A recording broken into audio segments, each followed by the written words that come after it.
Happy birthday to you. Happy birthday to you. Happy birthday dear Manu. Happy birthday to you.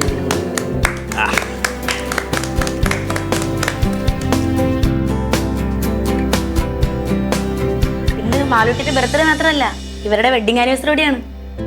ആഹാ, എന്നിട്ട് നീ ഒന്നും പറഞ്ഞില്ലല്ലോടാ. ദുരന്തങ്ങൾ നമ്മൾ ആഘോഷിക്കാറുണ്ടോ അളിയ? ഇന്നെന്റെ മാളക്കുട്ടിയുടെ ബർത്ത്ഡേ കൂടെ ആയതുകൊണ്ടാണ് എനിക്കൊരു ആശ്വാസം. എടാ മതി, ദിവ്യയുടെ മുഖം വാടിയിട്ടുണ്ട്.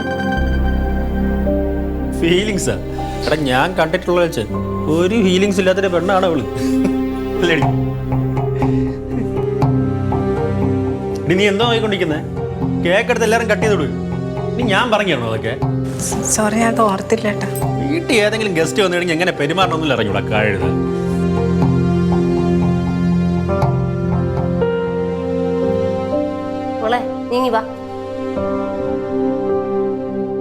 അല്ലടേ, നിന്റെ ഭാര്യ നിന്നെ ഒന്നും പറയൂല ഇങ്ങനെയൊന്നും പറഞ്ഞ. എന്റെ ഭാര്യ വല്ലതും ആയിരിക്കണം, ഇവിടെ കൊല നടന്നേനെ. ആ, എവളങ്ങനെയൊന്നും പറയുന്നില്ല. പറഞ്ഞാലേ അടിച്ച് കാരണം ഞാൻ മുട്ടിക്കും. എന്തോന്നടാ? എന്താ എടാ, നമ്മൾ അധ്വാനിച്ച് 3 നേരം ഉണ്ണാൻ കൊടുക്കാനുള്ള കൊണ്ട് കൊടുക്കാൻ വേണം. ഇടയ്ക്കിടയ്ക്ക് നമ്മൾ പുറത്തും പോകാറുണ്ട്. ഇത്രയൊക്കെ പോരെ അവള് മാർക്ക്. എന്നിട്ടും എൻ്റെ തലയിൽ കയറാനാണെങ്കിൽ അവള് വിവരം അറിയും. എൻ്റെ വക്കാണെങ്കിൽ പിന്നെ ജോലിയും കൂടെ ഉണ്ടല്ലോ, അതിൻ്റെ നിങ്ങളിപ്പോൾ നല്ല രീതിയിലുണ്ട്. ഞാൻ എന്തെങ്കിലും പറയാതിരിക്കുന്നു കൊച്ചിനെ കൊണ്ട് വീട്ടിലോട്ട് പോയി, പിന്നെ കൈയും കാലും ഒക്കെ പിടിച്ച് തടവിയൊക്കെ തിരിച്ചു കൊണ്ടുവരാൻ. ഇവിടെ പിന്നെ അങ്ങനത്തെ സീനൊന്നും. ഞാൻ അടിച്ചാലും തൊഴിച്ചാലും തുപ്പിയാലും അവളവളെ വീട്ടിൽ പോകില്ല. അങ്ങനെ ചെന്ന് കയറാൻ മാത്രം ഗതിയില്ലാത്തൊരു വീടാണ് അവൾക്കുള്ളത്. അല്ല, ദിവ്യ ഡിഗ്രി കഴിഞ്ഞതല്ലേ, പിന്നെ ജോലിക്കൊന്നും ശ്രമിച്ചില്ല? ആ കല്യാണം കഴിഞ്ഞ സമയത്തൊക്കെ പറയുന്നുണ്ടായിരുന്നു ജോലിക്കൊക്കെ പോകണമെന്ന്. ഏതൊക്കെയോ സ്കൂളിൽ നിന്ന് ഡാൻസ് ടീച്ചറായിട്ട് വിളിയുമെന്നാണ്. ഞാൻ വിട്ടൊന്നുമില്ല. എവിടെ തുള്ളിക്കൊണ്ടുവരണം നക്കാപ്പിച്ച വാങ്ങിച്ചിട്ടാണോ എനിക്ക് അരി വാങ്ങിക്കാൻ? അത്ര ഗതിയാണെന്ന് എനിക്ക് വന്നിട്ടൊന്നുമില്ല.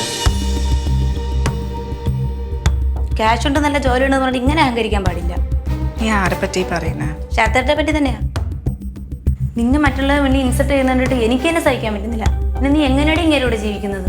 ഞാനിപ്പോൾ ഇതൊക്കെ ആയിട്ട് പൊരുത്തപ്പെട്ട് കഴിഞ്ഞിട്ട് എന്തു പറഞ്ഞാലും കേട്ടാലും ഒരു തരം മരവിച്ച അവസ്ഥയപ്പം എനിക്ക്. ശരത്തേട്ടൻ നേരത്തെ പറഞ്ഞില്ലേ ഒരു ഫീലിങ്സും ഇല്ലാത്ത പെണ്ണ ഞാൻ. അത് ശരിയാ, ഒരു ഫീലിങ്സും ഇല്ല. പണ്ടൊക്കെ ഇങ്ങനെ കേട്ട് കേട്ട് കേട്ട് സഹിക്കാൻ പറ്റാണ്ടാവുമ്പോഴേ ചത്ത് കളയാനൊക്കെ തോന്നും. ഇപ്പൊ എന്നെ വന്ന് ചാവാനും തോന്നണില്ല. കാരണം ഞാൻ ചത്തു കഴിഞ്ഞാൽ പിന്നെ എൻ്റെ മാളും ഞാനും.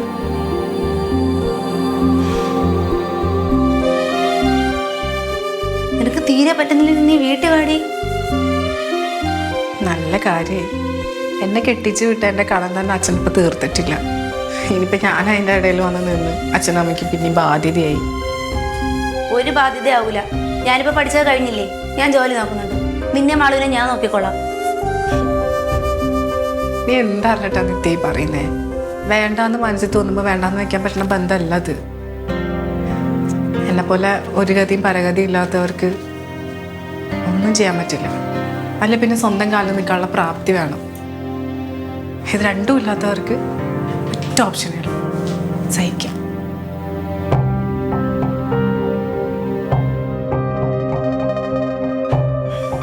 പെണ്ണെ, നിന്നോട് ഞാൻ ഒരു കാര്യം പറയാം.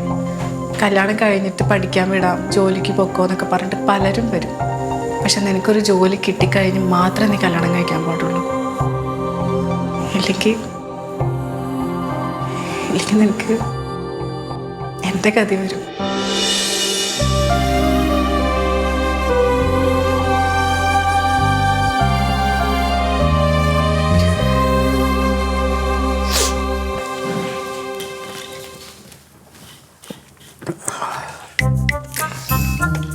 എന്നാലുംടാ, നിന്റെ വീട്ടിൽ ഇരുന്ന് ഇങ്ങനെ മദ്യപിക്കണേലും നിനക്ക് ഒരു കുഴപ്പമില്ല.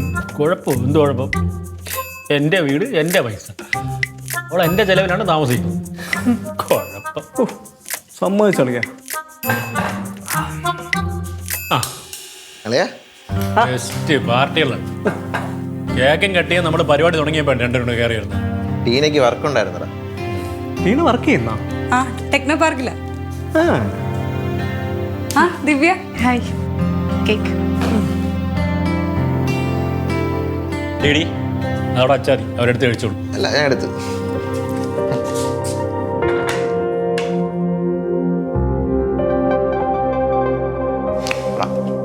നിങ്ങളെന്താ ലേറ്റായേ? അതിന് അവള് നിന്നെ പോലെ വീട്ടിൽ ചൊറിയും കറി ചുമ്മാ ഇരിക്കുകയല്ലേ, ടെക്നോ പാർക്കിൽ വർക്ക് ചെയ്യും. അങ്ങനെ കളിയാക്കിയൊന്നും വേണ്ട ശരത്തെ. വീട്ടിൽ ചുമ്മാ ഇരിക്കണമെന്ന് അത്ര നിസ്സാര പണിയൊന്നും അല്ല. എന്തോരം പണികളുണ്ടെന്നറിയോ? ഒരു വീട്ടിൽ അതിന് മാത്രം എന്ത് പണിയാണുള്ളത്? നമ്മൾ അധ്വാനിച്ച് കാശും ഉണ്ടാക്കി സാധനവും വാങ്ങിച്ച് കൈ കൊണ്ടു കൊടുക്കും. പിന്നല്ലേ. അത് വച്ചുണ്ടാക്കുന്ന ജോലി മാത്രമല്ലേ ഉള്ളൂ. എന്നാലേ നമ്മളൊരു കാര്യം ചെയ്യാം. നാളെ മുതൽ ഞങ്ങൾ വീട്ടുപണികളൊക്കെ ചെയ്തോളാം. നിങ്ങൾ വെളിയിൽ പോയി ഞങ്ങളെ പണി ചെയ്യും. ഈ പഠിപ്പും വേറൊന്നും ഇല്ലാത്ത ഇവക്ക് ആര് ജോലി കൊടുക്കാനുണ്ട്? ഇനി പണ്ടത്തെ വല്ല ഡാൻസ് ടീച്ചറായിട്ടോ വല്ല വിളിക്കുകയാണെന്നുണ്ടെങ്കിൽ കൂടി ഇപ്പോൾ ഒരു 10,000 രൂപ ഉള്ളൂ. ഈ 10,000 രൂപ വെച്ചുകൊണ്ട് എൻ്റെ കൊച്ചിൻ്റെ ഒരു ഭാഗത്തെ സ്കൂൾ ഫീസ് അടയ്ക്കാൻ പോലും പറ്റില്ല. അതിന് 10,000 രൂപ അത്ര കുറച്ച് കാണണം എന്തിനാ? ഒന്നുമില്ലെങ്കിൽ അവൾ ആവശ്യമെങ്കിലും നടക്കൂലേ? അല്ല, ടീനേജ് എന്താണ് ഈ പറയണത്? ഇവക്ക് ടീനേ പോലെ പഠിപ്പും വിവരമൊന്നുമില്ല. സത്യം പറഞ്ഞാൽ ഒരാളത് നേരെ സംസാരിക്കണ എങ്ങനെയാണെന്ന് പോലും ഇവർക്ക് അറിഞ്ഞൂടാ. അതെ, ചേട്ടൻ എൻ്റെ ചേച്ചിയെ മനസ്സിലാക്കാഞ്ഞിട്ടാ. കല്യാണത്തിന് മുന്നേ എൻ്റെ വീട്ടിലെ എല്ലാ കാര്യങ്ങളും നോക്കിയിരുന്ന എൻ്റെ ചേച്ചിയാ. എൻ്റെ ചേച്ചിയെ യൂണിവേഴ്സിറ്റിയിലെ കലാതിലകമാണ്. ആഹാ, എന്നിട്ട് ശരത്തെ ഒന്നും പറഞ്ഞിട്ടില്ലല്ലോ നമ്മുടെ അടുത്ത്. എടാ, നമ്മൾ സ്കൂളിലും കോളേജിലൊക്കെ പഠിക്കുമ്പോഴേ നമുക്ക് കഴിവൊന്നും ഇല്ലെങ്കിലും ചുമ്മാ ഈ നമ്മുടെ താല്പര്യത്തിന് ഒത്തിരി സ്റ്റേജിൽ കയറി എന്തെങ്കിലും കാണിക്കൂലേ, അങ്ങനെ ഏതാണ്ടാണ്. അങ്ങനെ നോക്കുകയാണെങ്കിൽ കോളേജിലെ ഏറ്റവും നല്ല ബെസ്റ്റ് ആക്ടർ ഞാനാണ്. അല്ല, ചേച്ചി BA ഭരതനാട്യ. അതുകൊണ്ട് ഞാൻ ഇതൊന്നും നോക്കണില്ല. അമ്മയെ വയസ്സാങ്കളത്ത് നോക്കാൻ ഒരാൾ വേണം. ആ ഒരൊറ്റ കാര്യമുണ്ട് ഈ കല്യാണത്തിൽ ഞാൻ കണ്ടത്. പക്ഷെ ദോഷം പറയരുതല്ല, എൻ്റെ അമ്മ മരിക്കണത് വരെ ഇവളമ്മയെ പൊന്നുപോലെ നോക്കി. ഞാൻ ചെയ്ത ഒരു കാര്യങ്ങളും ശരത്തോട് സംഭവിച്ചല്ലോ. എടി, നീ എന്തിനിപ്പോ ഇങ്ങനെ കരയണത്? ഞാൻ നിന്നെ അടിച്ച അല്ല കൊന്ന? ഹേ ദിവ്യ, താനെന്തിനെങ്ങനെ കരയുന്നത്? ഈ നമ്മുടെ കണ്ണീരിന് വിലയില്ലാത്തവരുടെ മുമ്പിൽ ഒരു തുള്ളി പോലും കരയരുത്. അങ്ങനെയൊക്കെ ചെയ്താലേ ഇവരൊക്കെ ജയിച്ചെന്നാ.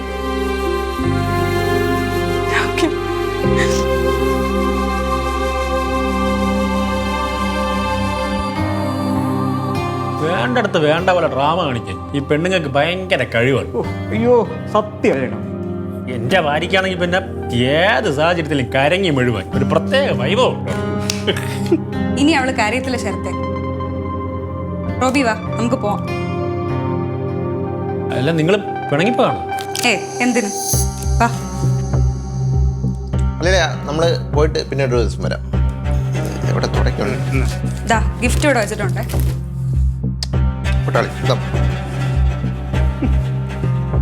കഷ്ടം തന്നെ അവൻ്റെ ഭാര്യ ഒന്ന് ഉറക്ക മൂളിയാവൻ നിക്കറേ ഉള്ളൂ. എടാ, അത് നിനക്ക് മനസ്സിലായില്ലേ? അവനെക്കാളും കൂടുതലായിട്ട് അവള് സമ്പാദിക്കണുണ്ട്. അതാണ് ഇങ്ങനെ പഞ്ചപൂച്ചം അടക്കി ഇങ്ങനെ ബാക്കിലേ പോണത്.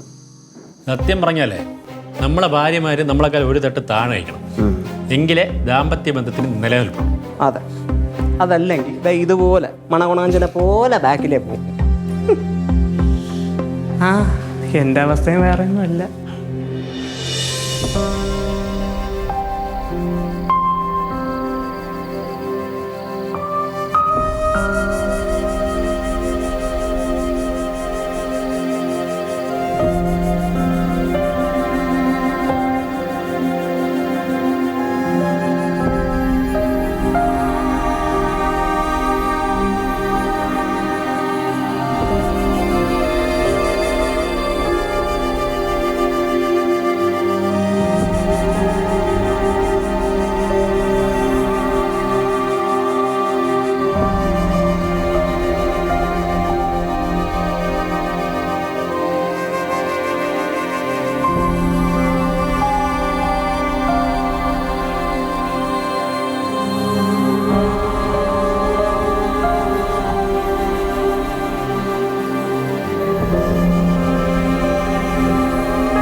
പഠിച്ചാ?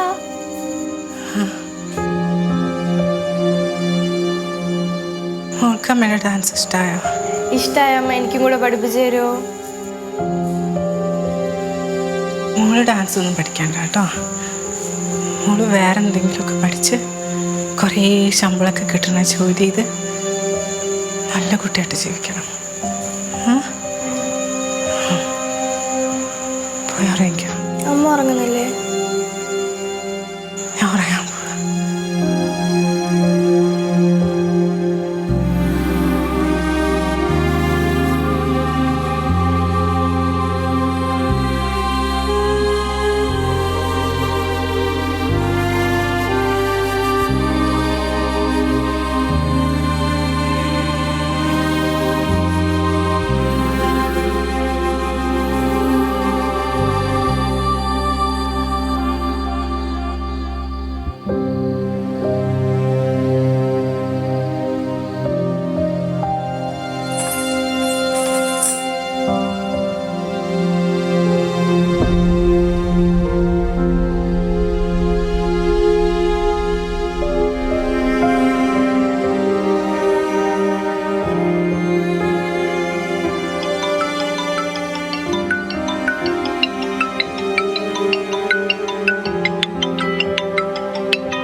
ഞാൻ വിളിക്കാൻ ലേറ്റ് ആയില്ലല്ലോ അല്ലേ?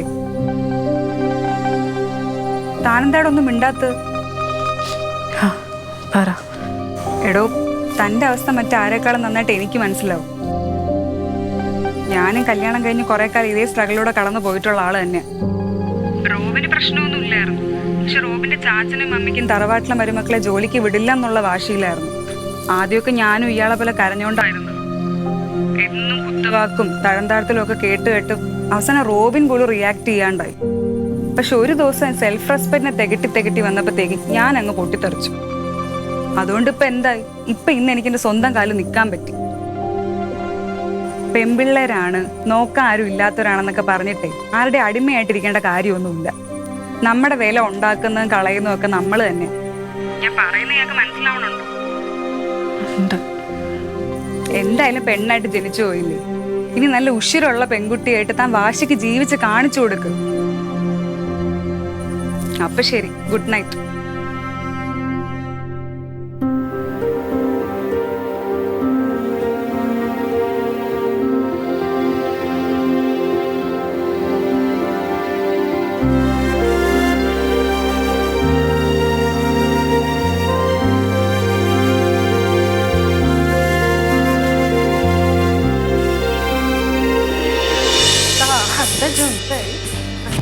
കുറച്ച് ജമ്പ് ചെയ്യണം. ചെയ്തേ. ഒന്നുകൂടി ചെയ്തേ. ചിരിച്ചു കളിക്കും.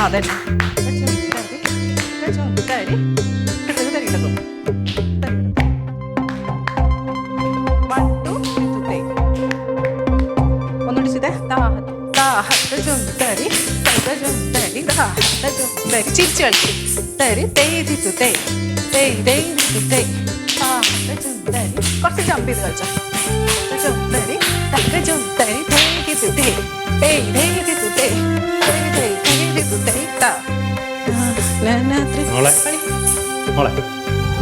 മോക്ക് ഡാൻസ് പഠിക്കണമെന്നുണ്ടെങ്കിൽ അച്ഛൻ വല്ല കലാമണ്ഡലത്തിലും കൊണ്ട് ചേർക്കില്ലായിരുന്നു. ഇവളെടുത്ത് നിന്നൊക്കെ ഡാൻസ് പഠിച്ചു തുടങ്ങിയാലേ എൻ്റെ അമ്മയെ പോലെ നീ ഒരു ലോക തോൽവിയായി പോവും. മാളു, ഇവിടെ ശ്രദ്ധിച്ച് പഠിക്കേ. കൈയെത്തുന്നിടത്ത് മനസ്സെത്തണം. അല്ലാതെ മനസ്സ് തളർത്താൻ വരുന്നവരെ മൈൻഡ് ചെയ്യാൻ പോയാലേ കണ്ണും കൈയും മനസ്സൊക്കെ പല വഴിക്ക് പോകും. എന്താടി നീ എനിക്കിട്ടും താങ്ങിയാണല്ലോ. അങ്ങനെ തോന്നിയ ശരത്തേട്ടന്? എന്താടി എൻ്റെ സംസാരത്തിലൊക്കെ ഒരു അഹങ്കാരം? ആ, കുറച്ച് നാൾ പാവമായിട്ട് ജീവിച്ചല്ലേ, ഇനി കുറച്ച് അഹങ്കാരിയായിട്ട് ജീവിക്കാന്ന് വിചാരിച്ചു.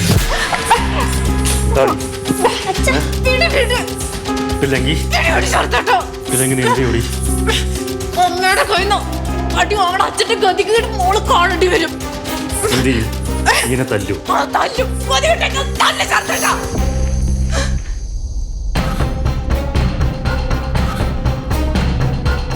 എവിടെ നിന്നാണ് എനിക്ക് ഇത്രയും ധൈര്യം കിട്ടിയത്? ശരത്തിന് ഒരു ദാക്ഷിണ്യമില്ല. മറുതുണിക്ക് മറുതുണിയിലെ നീ ഇവിടെ നിന്ന് ഇറങ്ങിപ്പോവും. ഇനി ഇറക്കി വിട്ടാലും ഞാൻ ഇവിടെ കരഞ്ഞ് കാല് പിടിച്ച് പഴയതുപോലെ കിടക്കുന്നു വിചാരിക്കേണ്ട ശരത്തേട്ടാ.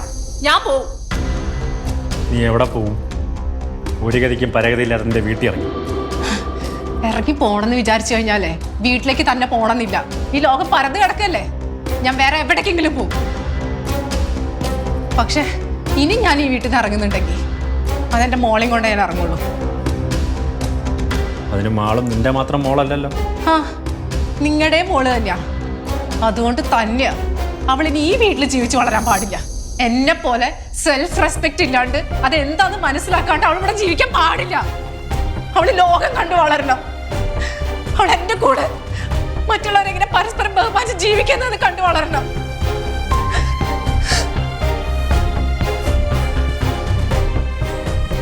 നിനക്കെന്തിന് രാവിലെ പ്രാന്തായ കഴുത? ഓ, ഒരു ചായ ഇട്ടിട്ട് ചെല്ലി.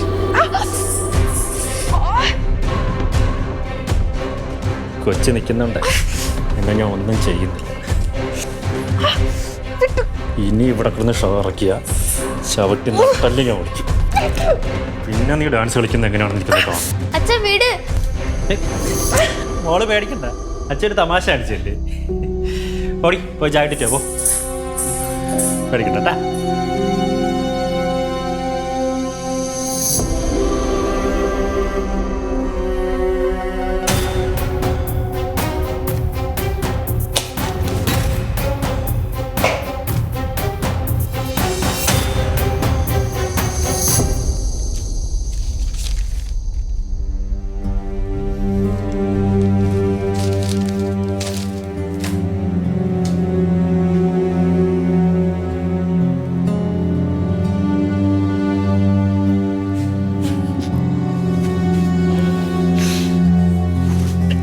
എന്താണ് ചിരിക്കുന്നത്?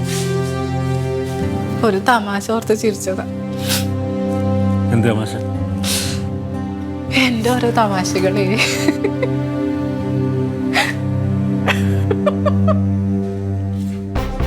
ചുമ്മാ ചിരിക്കാൻ കാര്യം പറയടി. ആ ചായയിലെ ചായയില് കുറച്ച് പോയ്സനൊക്കെ ചേർത്തിട്ട്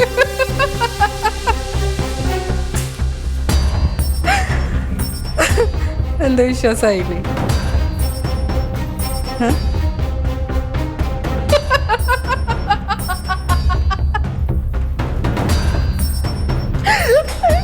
കുടിച്ചോ?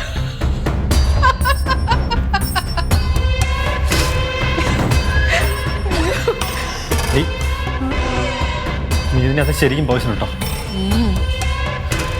കൊള്ളമാണ് പറയുന്നതെങ്കിൽ.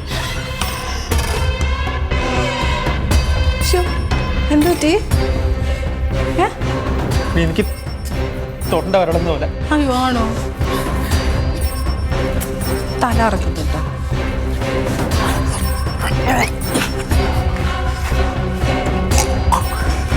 പേടിക്കണ്ട, പോയ്സൺ ചേർത്തിട്ടൊന്നുമില്ല. സത്യമായിട്ടും ചേർത്തിട്ടില്ല. പക്ഷെ ചില സമയത്തെ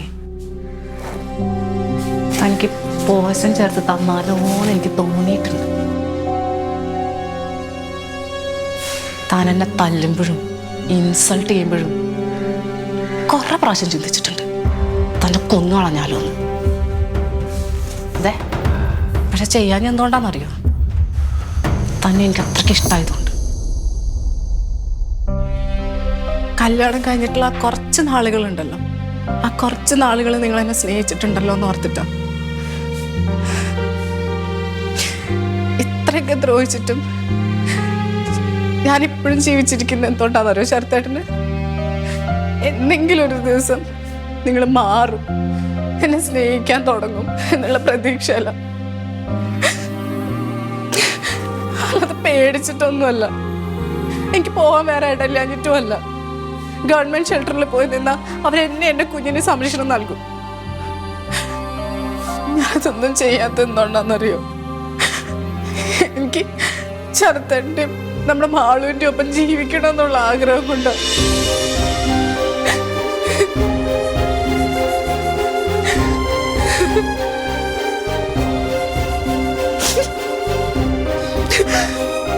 ജീവിക്കാൻ ശരത്തേട്ട.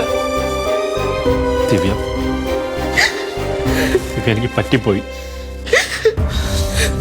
എന്നോട് ക്ഷമിക്കും.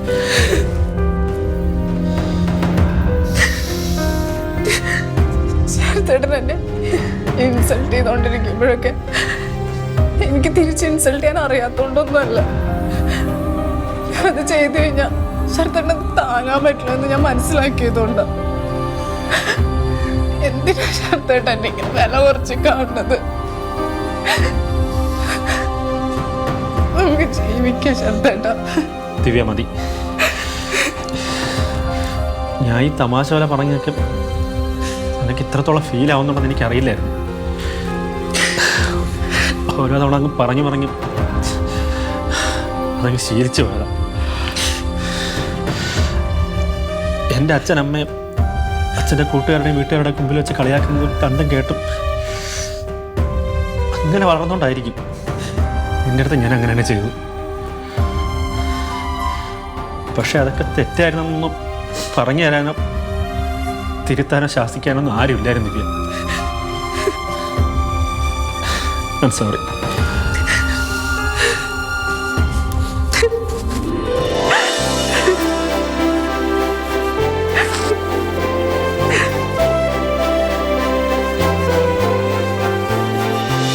ഞങ്ങൾ കല്യാണം കഴിഞ്ഞിപ്പോൾ 12 വർഷമായി. പക്ഷെ ഇപ്പോഴാണ് ജീവിക്കാൻ തുടങ്ങിയത്. അന്ന് ഞങ്ങളുടെ ആനിവേഴ്സറി നന്നായിട്ട് സെലിബ്രേറ്റ് ചെയ്യാനൊന്നും പറ്റിയില്ല. അതുകൊണ്ടാണ് ഇപ്പം ഇങ്ങനെ ഒരു സെറ്റപ്പ് ഉണ്ടാക്കിയത്. അല്ല കേക്ക് കട്ട് ചെയ്യാൻ വരട്ടെ. കുപ്പിയൊന്നും ഇല്ലേടേ?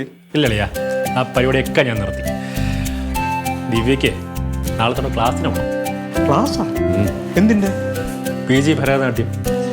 ഈ PG ഒക്കെ കഴിഞ്ഞിട്ട് വേണം ഒരു ഡാൻസ് സ്കൂളൊക്കെ ഒന്ന് തുടങ്ങാൻ. എല്ലാം ശരത്തേട്ടൻ്റെ പ്ലാനാട്ടോ. താങ്ക്സ് ടീന. ഇത്രയും നാളെ ഞാൻ പേടിച്ചാ ജീവിക്കുന്നുണ്ടായിരുന്നത്. പേടി കാരണം കൊണ്ട് ഉള്ളിലുള്ള കാര്യങ്ങളൊന്നും പറയാൻ എനിക്ക് പറ്റുന്നുണ്ടായിരുന്നില്ല. ഇപ്പം ആ പേടി മാറിയപ്പോൾ എനിക്ക് കിട്ടിയത് എൻ്റെ ജീവിതം. താൻ എൻ്റെ കണ്ണ് ഉറപ്പിച്ച. താങ്ക്സ്. പിന്നെ കേക്ക് കിട്ടിയാ? വെച്ചോ.